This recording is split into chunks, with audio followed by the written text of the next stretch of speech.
What?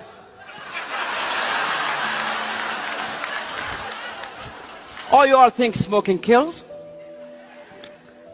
Let me tell you something. Do you know that the amount of people dying from diabetes are 3 times as many people dying from smoking?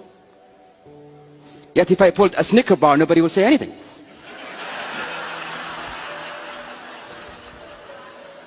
Do you know that the leading cause of lung cancer is not actually a cigarette? It's your DNA. You could smoke for years and nothing will ever happen to you. This whole war against smoking is just to restrict the farming of tobacco. Mr. Contest Chair, fellow Toastmasters and guests, I use these arguments, even though I just made them up,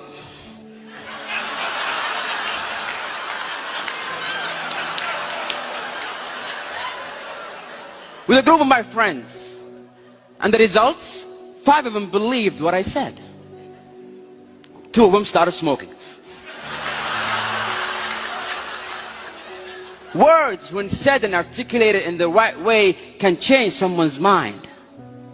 They can alter someone's belief. You have the power to bring someone from the slums of life and make a successful person out of them. Or destroy someone's happiness using only your words. Does that seem a bit too good to be true? A simple choice of word can make a difference between someone accepting or denying your message. You can have a very beautiful thing to say, but say it in the wrong words and it's gone. I have a son who's 4, and he had this bad habit of writing on the walls with crayons. And one evening I walked into his room and he's going at it, just writing and drawing and so on, and I said, hey.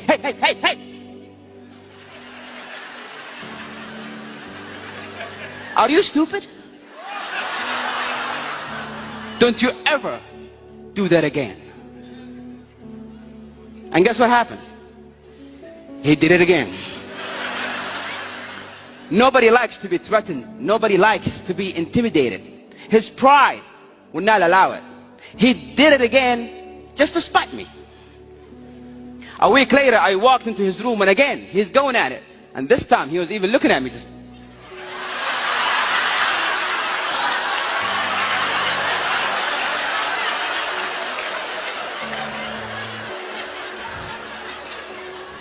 I came down and I said, sweetie, come here.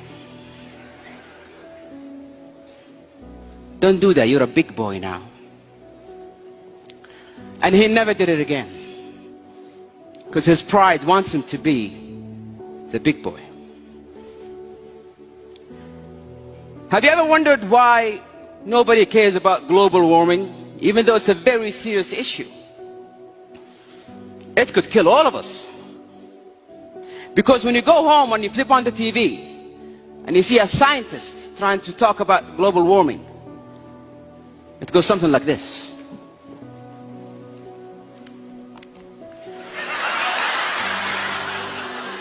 Ladies and gentlemen, as you can see from the graphs here, the statistics for 2014, it shows the water level is rising.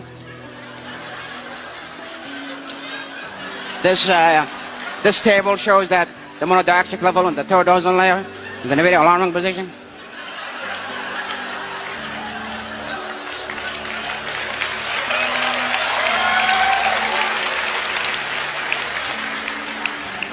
The message never get across. But most importantly, if you are a person who's a role model, if you're a person who's been admired, anything you say could be believed. Anything you utter could be taken as truth. My friend Nasser, he loved his father, idealized his father. He would do anything to make him happy. But his father was the kind of person who was not easy to impress. And year after year, Nasser tried, and his father was like, yeah. First year in college, Nasser got straight A's. And he thought to himself, this is it. This what will finally make my dad proud. He picked up the phone, he called his dad. Dad, I got straight A's. Are you proud? Please tell me you're proud, Father. Yeah, listen, son, I'll have to call you back. I'm busy.